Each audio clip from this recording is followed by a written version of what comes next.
कृष्णपाल जी केंद्र के मंत्री हैं। मैं तो अब पहली बार कोई कार्यक्रम आपके साथ शरीक हो रहा हूं मैं, लेकिन मैं देख रहा था कि हरियाणा से आप सांसद हैं, केंद्र के मंत्री हैं, लेकिन जब मंच पे लोगों के नाम ले रहे थे तो बिना पढ़े सबके नाम आपको याद थे।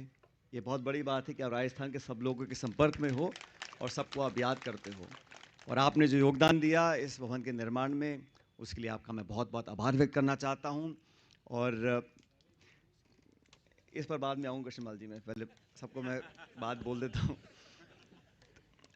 सब लोगों ने बातें रखी मुझसे, पूर्व वक्ताओं ने, और सबकी बातों से मैं सहमत हूँ। समाज के लिए, बच्चों को शिक्षित करने के लिए जो संसाधन की ज़रूरत पड़ती है, और प्रदेश की राजधानी में एक महत्वपूर्ण जगह पर इस भवन का निर्माण होगा। अलग अलग इसमें योजनाएं बना रखी हैं। मुझे सभी साथियों ने बताया कुछ दिन पहले कि क्या हमारी योजनाएं हैं। मेरा इतना निवेदन है कि इमारत कितनी बड़ी बन जाए, हम कितने कमरे बना लें उसके अंदर, लेकिन जब इन कमरों से, इन भवनों से कामयाब बच्चे बच्चियां नहीं निकलेंगे, कामयाब मैं बोल रहा हूं क्योंकि सिर्फ जागरूक हो जाना, शिक्षित हो जाना वो एक बात है, लेकिन जब तक कामयाबी हासिल नहीं होगी, कामयाबी के लिए जो प्रतिस्पर्धा है उसको हमें समझना पड़ेगा। और ये ज़माने की एक वास्तविकता है कि प्रतिस्पर्धा है, और हमारे जो गांव शहर में बच्चे रहते हैं, गरीब तबके के जो लोग हैं, जब तक उनको हम इस लायक नहीं बनाएंगे कि ना सिर्फ जागरूक हों, शिक्षित हों, पढ़ाई में और बात करने में। अक्सर मैं देखता हूं कि बच्चे पास हो जाते हैं लेकिन इंटरव्यू में नंबर नहीं आ पाते हैं। इंटरव्यू में नंबर लाने के लिए जो ट्रेनिंग चाहिए, और मुझे खुशी है कि इस बिल्डिंग में हम वो काम भी करना चाह रहे हैं कि बच्चों को इंटरव्यू की शिक्षा दें, ताकि जब अपने कॉन्फिडेंस से अपने सवाल जवाब वो कर सकें। क्योंकि जब तक वो आत्मविश्वास पैदा नहीं होगा, जो झेपता है, जो गांव ढाणी में रहते हैं, जयपुर में आते हैं, पढ़ाई भी कर लेते हैं, लेकिन सवाल पूछो तो थोड़ी घबराहट जहन में रहती है। वो आत्मविश्वास पैदा करने के लिए, संबल देने के लिए भी हम लोगों को प्रशिक्षित करना बहुत ज़रूरी है। मुझे पूरा विश्वास है उस दिशा में हम काम करेंगे। कुछ दिन पहले जब मुझे इस कार्यक्रम में आने के लिए न्योता दिया था, तो मैंने कहा हम जरूर आएंगे, और मुझे खुशी है कि आज मंच पर बहुत सारे हमारे साथी बैठे हैं, अलग अलग विचारधारा के, अलग अलग पृष्ठभूमि के, और केंद्र सरकार का प्रतिनिधित्व कर रहे हैं। मंत्री महोदय भी यहाँ पर आए हैं, और इंदिरा जी बोल रहे थे कि सरकार में कुछ कमी है, राज्य सरकार में। मैं तो कह रहा हूँ केंद्र सरकार में भी कमी है। कृष्णपाल जी, ये राज्य मंत्री का जो पद है बहुत अच्छा है, लेकिन इसके ऊपर बड़े पद होते हैं। तो उम्मीद करते हैं कि अच्छे लोगों को मौका मिलना चाहिए, और आप तीसरी बार चुनाव जीत कर आए हैं। जैसा आप भी कह रहे थे और वक्ताओं ने बोला, राजनीतिक जीवन में हर दल की एक भूमिका होती है, हर विचारधारा को लोग कुछ पसंद करते हैं, नापसंद करते हैं। लेकिन मेरा अनुभव ये रहा पिछले 20-25 सालों में कि जो व्यक्ति, जो नेता, जो विचारधारा, जो संगठन लोगों को जोड़ने की बात करता है, कठिन समय में, चुनौतीपूर्ण समय में, कड़वा घूंट पीकर भी लोगों को एकत्रित करने का जो काम करता है, उस व्यक्ति को, उस नेतृत्व को, उन विचारों को लोग बहुत लंबे समय तक याद करते हैं। क्योंकि इतना बड़ा देश है, इतना बड़ा राज्य है, इतना बड़ा समाज है, अलग अलग सोच हो सकती है, और आपस में गलतफहमी पैदा करना बड़ा आसान सा काम है, कोई बहुत मुश्किल काम नहीं है। लेकिन बातों को समझकर, सोच विचार कर कर, अपनी कार्यप्रणाली में, अपनी बोली में, अपने काम करने के तरीके से अगर हम एक उदाहरण प्रस्तुत करते हैं, तो उसका लोग उसको देखकर उसका अनुसरण करते हैं। और जिन जिन लोगों ने गरीबों के लिए, किसानों के लिए संघर्ष किया, लोगों को जोड़ने का काम किया, विचार विरोधी हो सकते हैं, हमारी सोच, हमारे विचार, हमारा काम करने का तरीका अलग हो सकता है, और मैं तो कहता हूं चर्चा भी होनी चाहिए, सार्थक हो, आलोचना भी हो तो सार्थक हो। लेकिन जो किसी ने कहा मन से पहले, हमारा लक्ष्य क्या है? लक्ष्य पद लेना है, सत्ता में आना है, जीत हासिल करनी है, या जिन लोगों का काम करने के लिए चुनकर जाते हैं उनके जीवन को बेहतर करना है? क्योंकि कभी ना कभी सरकार किसी ना किसी की तो आएगी। जब मौका मिलता है कलम से, शाई से लिखने का, क्या हम उन लोगों के जीवन को बेहतर कर रहे हैं? जिनके लिए हमने शपथ ली है, जिनके लिए हमने वोट मांगा है। महत्वाकांक्षा कोई गलत बात नहीं है, लेकिन महत्वाकांक्षा किसके लिए? खुद के स्वार्थ की पूर्ति के लिए अगर हम पद पर आसीन हो जाएं और भूल जाए हमारी जड़ें कहां थी, कहां से निकलकर हम आए हैं, किन के लिए हम लड़ाई लड़ रहे हैं, किन की वोट लेकर यहां बैठे हैं, और सिर्फ अपना हित साधने का काम करते रहेंगे, तो मैं नहीं समझता हूं कि उस क्षेत्र की, उस राज्य की, उस समाज की हम भलाई का काम कर रहे हैं। और ये सिर्फ मैं इस प्रदेश के परिप्रेक्ष्य में नहीं कह रहा हूं, एक समाज के परिप्रेक्ष्य में नहीं कह रहा हूं, क्योंकि हम सब राजनीति से जुड़े हुए हैं। उस संदर्भ में कहना चाहता हूं, आने वाला समय नौजवानों का है, और जो नौजवान बच्चा बच्ची शिक्षा का आशीर्वाद और वरदान प्राप्त कर लेता है, उसे कोई छीन नहीं सकता। स्वर्गीय पायलट साहब मुझे कहते थे कि जीवन में धन, संपत्ति, आमदनी, शोहरत, सत्ता, ये सब आते जाते रहते हैं, और ये हर व्यक्ति के जीवन में होने वाला है। कोई ऐसा नहीं है धनी जो चारों मास और 12 महीने हमेशा सत्ता ही झीमेगा। ये चक्र घूमता रहता है, उतार चढ़ाव जीवन में आता है, लेकिन जो व्यक्ति अपने परिवार से, समाज से, अपने घर से संस्कार पा लेता है, जो बच्चा बच्ची पढ़ लेता है, वो वरदान कोई छीन नहीं सकता।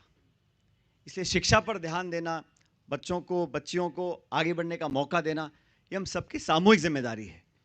ये कोई एक व्यक्ति, एक नेता, एक विधायक, सांसद, एक सरकार नहीं कर सकती, सबको मिलकर करना पड़ेगा। और सच में मैं अत्यंत खुशी है मुझे कि आज इस मन से सब लोगों ने मिलकर इस मुहिम को आगे बढ़ाने का काम किया है। अब कृष्णपाल जी को भी जाना है, मैं भी जानता हूं दिल्ली में चुनाव है, आप भी वहां जाके भाषण दोगे, वोट मांगोगे, मैं भी मांग रहा हूं वोट।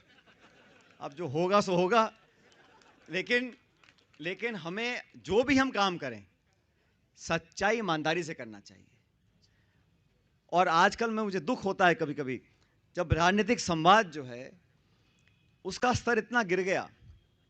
अभी मैं कहीं चर्चा कर रहा था, 2004 में साथियों, मैं पहली बार संसद में जब गया, तो कृष्णपाल जी, मैं 26 साल का था, लेकिन मैं उस सदन में बैठा तो प्रधानमंत्री तो मनमोहन सिंह जी थे, उस सदन में अटल बिहारी वाजपेयी जी थे जो पूर्व प्रधानमंत्री, देवेगौड़ा जी पूर्व प्रधानमंत्री, चंद्रशेखर जी पूर्व प्रधानमंत्री, तो एक प्रधानमंत्री और 3 पूर्व प्रधानमंत्री उस सदन में बैठे थे 20 साल पहले। उस समय जो सदन में संवाद होता था, एक दूसरे की बात को सुनने का धैर्य होता था, तब भी सत्ता विपक्ष तब भी थे, मंत्री तब भी थे, लेकिन उस सदन में मैं देखता था चंद्रशेखर जी अपनी दल के वो अकेले सांसद थे, लेकिन जब वो खड़े होते थे बोलने के लिए, पूरा सदन सन्नाटे में उनकी बात को सुनता था। वाजपेयी जी भाजपा के प्रधानमंत्री रहे थे, कभी वो खड़े होकर कुछ बोल देते थे तो पूरी सरकार और पूरा सत्ता दल, हम लोग जो थे, हम सब उनकी बात को ध्यान से सुनते थे। वो एक आचरण है जो लोकतंत्र की खूबसूरती को दिखलाता है। दुर्भाग्यवश आज संसद के अंदर, संसद के बाहर, और मैं कोई आक्षेप नहीं कर रहा हूं, ये वास्तविकता है, विधानसभाओं में देखा है मैंने, संवाद का तरीका, वो सहजपन, वो विनम्रता, वो आत्मीयता, वो जो बड़ा होता है वो झुककर जो रहता है, वो पुरानी कहावत है, ऐसे नहीं बनी थी। वो लोग उसको देखते हैं, हमसे लोग उम्मीद करते हैं, और नौजवान देखता है हम लोग क्या बोल रहे हैं, क्या कर रहे हैं। अगर हम अच्छा उदाहरण नहीं प्रस्तुत कर पाएंगे देश में, समाज में, प्रदेश में, तो देश को हम अच्छी दिशा में लेकर नहीं जा रहे हैं। मुझे पूरा विश्वास है कि जी कैब के सभी जो हमारे साथी हैं बहुत लंबे समय से संघर्ष कर रहे हैं, और मुझे खुशी है कि अब तक जो चंदा आप लोगों ने लिया है उसका पूरा विवरण वेबसाइट पर है। पारदर्शिता होगी तो मुझे लगता है कि आपका योगदान 100 गुना बढ़ेगा। पारदर्शिता बहुत अनिवार्य है, और मुझे खुशी है कि शुरुआत से ही आपने पाई पाई का हिसाब एक वेबसाइट पर रखा है, कोई बटन दबा के देख सकता है कि कितना धनराशि किसने दी और कहाँ पे खर्च हुआ है। और आज भी मैंने हिसाब तो लगाया नहीं, लेकिन काफी इकट्ठा हो गया आज।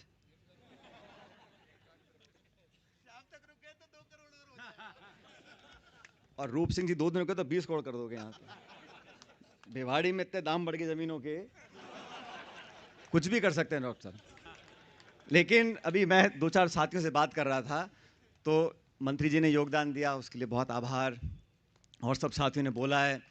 लेकिन अभी मैंने क्योंकि खटाना जी जो है हमारे पूर्व विधायक, ये कर्मचारी रह चुके हैं, कर्मचारी रह चुके हैं। तो मैंने कहा भाई आप सब भी आपको करना चाहिए, तो उन्होंने लिहाज बोल दिया कि आप बता देना कैसे क्या करना है। तो मैं तो आपको इतना ही बोल रहा हूँ, आप सब साथियों से बात कर लो और जो भी योगदान दो वो लाखों में नहीं होना चाहिए बस।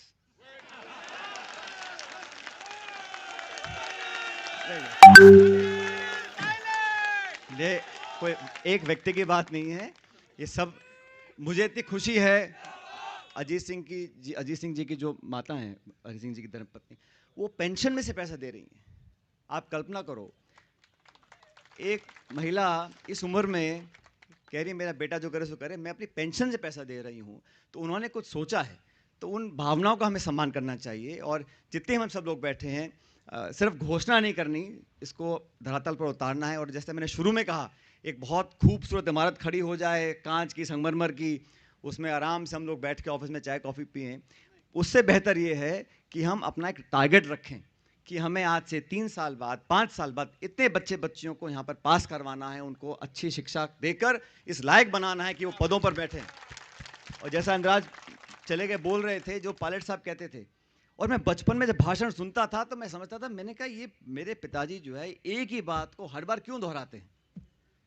फिर मैंने सोचा कि इस बात को बार बार बोलने से वो बात घर करेगी कि जो व्यक्ति, जो किसान, जो गरीब तबके का व्यक्ति है, गांव में रहता है, शहर में रहता होगा, छोटी ढाणी में रहता है, वो व्यक्ति जो आज असहाय है, मुख्य धारा में नहीं है, लेकिन वो अपना पेट काट कर अपने बच्चे बच्चियों को पढ़ा रहा है, अगर उसके बच्चे बच्ची पढ़ जाएंगे, इस लायक बन जाएंगे कि वो अच्छी नौकरी करें। हर व्यक्ति नेता नहीं बनना चाहता, हर व्यक्ति को सरकारी नौकरी नहीं चाहिए, लेकिन वो व्यक्ति बैठकर इस लायक बन जाए कि देश की नीतियों में योगदान हो, इतना बड़ा उद्योगपति बन जाए, इतना बड़ा भामाशाह बन जाए कि देश प्रदेश में जो नीतियां लागू होती हैं उस पर उसका प्रभाव रहे, उन पदों पर बैठे जहां से देश में बिजली, सिंचाई, रोजगार जहां से देते हैं, उन पदों पर वो बैठेंगे बच्चे बच्चियां, तब जाके ये देश और गांव आगे बढ़ सकते हैं।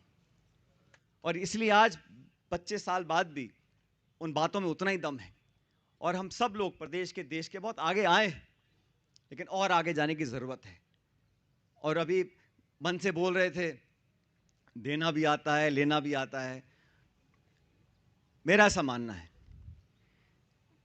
कि जो समझदार लोग हैं, जो प्रदेश का, गांव देहात का, किसान का, उनकी भलाई के बारे में सोचते हैं, उनको अपनी ताकत का एहसास होना चाहिए। लेकिन ताकत का एहसास ये मतलब नहीं है कि हर सोमवार को हमें ताकत दिखानी है। ताकत होती है तो देश प्रदेश उस बात को समझता है, और अगर समर्थन चाहिए तो समर्थन देना भी पड़ता है। आज आप यहां चंदा दे रहे हो, कल मांगने जा रहे हो, यही देश की खूबी है। इसमें ताकत, योगदान लेना भी पड़ता है, देना भी पड़ता है, और तभी पूरा समाज, पूरा देश प्रदेश आगे बढ़ता है। तो ये एकजुटता, ये आपसी समझ, सबको साथ लेने की जो हमारी एक पुरानी, हमारा इतिहास है, हमारे संस्कार हैं, उसको हमें आगे बढ़ाना चाहिए। और मुझे आज पुनः मैं कहना चाहता हूँ, इस बात की खुशी है कि कहीं छोटा मोटा, मेरी बात बहुत गौर से सुन रहे हैं जैसे कि आपके सभी साथी, सब लोगों को साथ लेकर चलना है। और मैं आपसे विशेष निवेदन कर रहा हूँ, इसमें कोई व्यक्ति ऊपर नीचे नहीं होने वाला, किसी की नाक छाती छोटी बड़ी नहीं होने वाली। ये तो हम आने वाली पीढ़ी के लिए योगदान दे रहे हैं। और आज से 10-5 साल बाद कोई बोले कि फला व्यक्ति ने अपनी 14 चलाई थी और हमारी सुनी नहीं, उसकी सुनी, ये सब कोई महत्व नहीं रखता। तो इस मन से मैं कहना चाहता हूँ, और समझने वाले समझ रहे हैं इस बात को, कि सबको साथ लेकर अपन चलेंगे तो अपनी ताकत 100 गुना बढ़ेगी, दुगनी नहीं बढ़ेगी, 100 गुना बढ़ेगी। सबको साथ लेकर आगे चलें, इस खूबसूरत इमारत का निर्माण हो। और मैं तो चाहूँगा ऐसा निर्माण, ऐसी इमारत देश के हर राजधानी में हो, देश के हर ज़िले में हो, प्रदेश के हर ज़िले में हो, और हमारे बच्चे बच्चियाँ पढ़कर अपने पैरों पर खड़े हों, हम सब का नाम आगे बढ़ाएं। आपने सबको बुलाया, मेरी बात को सुना, हम सब की बात, विशेष रूप से मंत्री जी काम छोड़ कर आए हैं। अब चलें दिल्ली, आप और हम दोनों जाके भाषण देंगे। आप अलग मांगना, मैं अलग मांगूंगा। ये लोकतंत्र की खूबी है, और जनता निर्णय करती है, इसमें हम कुछ नहीं कर सकते, जनता के हाथ में है। लेकिन अपनी बात को रखना, हमारा दायित्व है। मैं विशेष रूप से धन्यवाद करना चाहता हूं मंत्री महोदय का।